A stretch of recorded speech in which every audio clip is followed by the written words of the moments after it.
الحمد لله وكفى وسلام على عباده الذين اصطفى.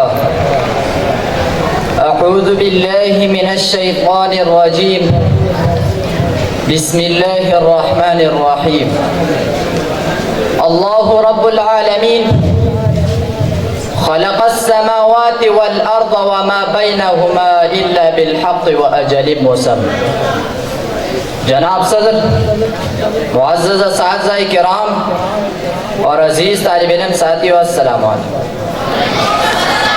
میں جس موضوع پر لب کشائی کرنا چاہتا ہوں اس کا عنوان ہے سائنس کے کمالات. جناب صدر، تخلیق کائنات رب العالمین نے کی اور اپنی قدرت سے اس نظام کو قائم و دائم رکھا ہے. قرآن مجید اس بات کی گواہی دیتا ہے، تبارک الذی جعل فی السماء بروجا وجعل فیہا سراجا وقمرا منیرا وهو الذی جعل اللیل والنہار خلفة لمن اراد ان یذکر او اراد شکورا.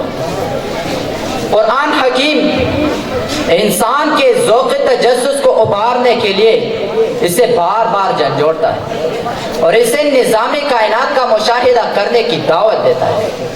نہایت تدبر اور تفکر سے مظاہر کائنات کا مشاہدہ کرنے اور اس سے نتائج اخذ کرنے کی تلقین کرتا ہے. وَهُوَ الَّذِي خَلَقَ اللَّيْلَ وَالنَّهَارَ وَالشَّمْسَ وَالْقَمَرَ كُلٌّ فِي فَلَكٍ يَسْبَحُونَ.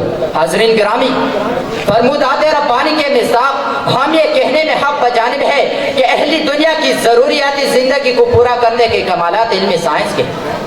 سائنس کی بدولت ہم ایک ایسی تجسماتی دنیا میں پہنچ گئے ہیں جس کا تصور بھی ہم پیش رو نہیں کر سکتے.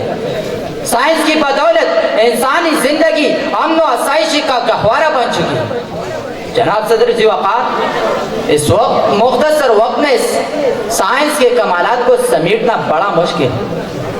گمان نہ کر کے مجھے جرت سوال نہیں، گمان نہ کر کے مجھے جرت سوال نہیں، فقط یہ ڈر ہے تجھے لاجواب کر دوں گا.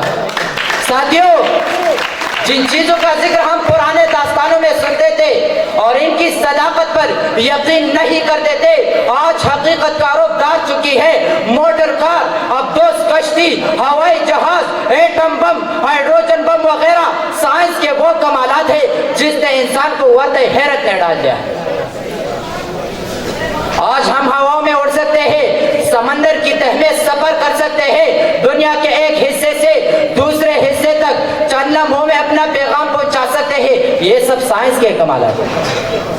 جناب صدر، اگر 18ویں صدی کا انسان دوبارہ زندہ ہو کر دنیا میں واپس آئے تو وہ کبھی پہچان نہ سکے گا کہ یہ وہی دنیا ہے جس میں اس نے ایک عمر بسر کی تھی. اپنے ارد گرد نظر ڈالیے، اس کاغذ اور قلم سے لے کر گرجتے ہوئے طیاروں اور تیزی سے چلتے ہوئے ریل انجنوں تک، یہ سب سائنس کے کمالات ہیں. حاضرین گرامی، طبی دنیا میں سائنس کے فتوحات اور بھی حیرت انگیز ہے. علاج کے لیے نئے نئے طریقے دریافت ہو رہے ہیں. بہروں کو کان، اندھوں کو آنکھیں اور مایوس بیماروں کو شفا مل رہی ہے. آپریشن ایک معجزہ بن گیا ہے. مصنوعی کھاد اور مشینی آلات سے کے استعمال سے ہر طرف اناج کی ریل پیل ہے اور فاضل اناج دوسرے ملکوں کو برآمد کر کے زر مبادلہ کمایا جاتا ہے.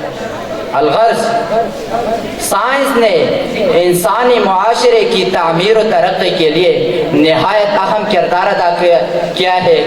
میں اپنے تقریر کا اختتام اس شعر پر کرنا چاہتا ہوں. آنکھ جو کچھ دیکھتی ہے لب پہ آ سکتا نہیں، آنکھ جو کچھ دیکھتی ہے لب پہ آ سکتا نہیں، محو حیرت ہو کے دنیا کیا سے کیا ہو جائے گی. والسلام.